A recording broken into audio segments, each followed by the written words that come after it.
Tignan natin yung plano para makasiguro tayo.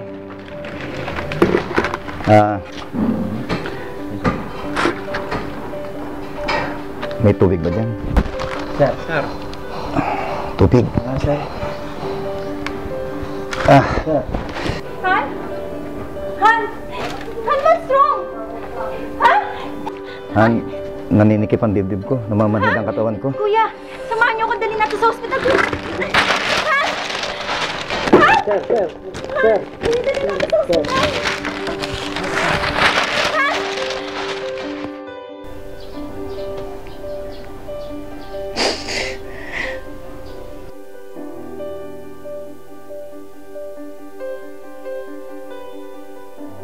Han? Ano nangyari? Magpahinga ka na muna, Han. Bakit?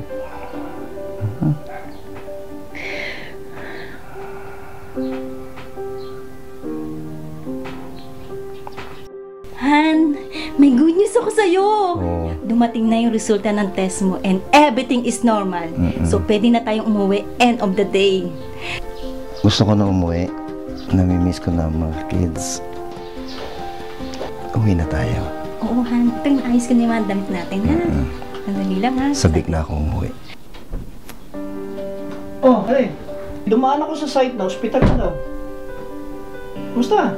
Oh, kailan ka na uwi, Troy? Kamusta? Kamusta ang work mo sa Qatar? Okay naman, boss. Smooth sailing naman ang construction doon, boss. Ikaw kasi sobrang sipag mo eh. Kailangan. Pahinga ka naman, bro. Take a vacation. Ako nga last month, na-hospital ako, sobrang sipag. Buti na lang nakapag-claim ako sa PhilHealth, oh.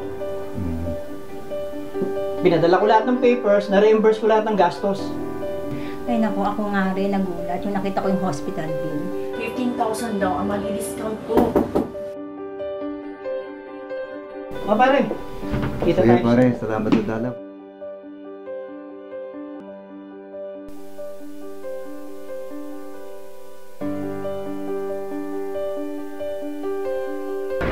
Buti na lang boss, mainam na kalagayan nyo. Nag-alala nga lahat ng mga tauhan nyo rito eh. Mahirap yata humanap ng mabait na boss. Salamat, Edgar. Akala ko nga din eh.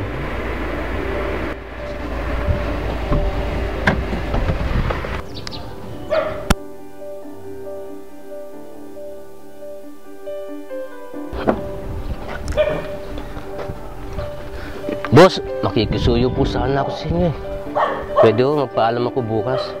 Magpapatingin ho kami ng asawa ko sa doktor. Masakit po kasi sikmura ko. Eh, nag-aalala na po asawa ko. Medyo matindi na ho yung sakit eh. Sige, Edgar. Patingin ka na bukas. Baka lalong lumala yan. Alagaan mo kalusugan mo. Salamat. Bukas, pa-check up ka na. Salamat po, boss.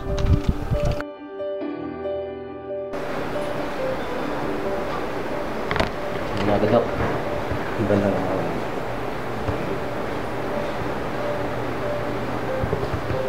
Edgar, kailangan mo ng operasyon. Sa findings kasi ng x-ray mo, kailangan gawin to sa lalong madaling panahon. Ang mabuti pa pag-usapan nyo ng misis. Paano, Edgar? May iwan ko muna kayo. Mahal, wala tayong ipon. Baka kapusin tayo. Kala ko pa naman eh. Mahal, kailangan mo nang maoperahan agad. Kung pera ang inaalala mo, may maaasahan tayo. Mahal, wala tayong pera. Baka wala rin pera ang kumpanya. Ang opera lang ni boss. Galing ako ng PhilHealth office kanina. Buti na lang active member tayo. Covered ng PhilHealth ang buong gastusin mo sa ospital. Kaya huwag ka na mag-alala. Talaga? Mabuti na lang, meron tayong PhilHealth. Meron tayong maasahan sa ganitong panahon ng pangangailangan.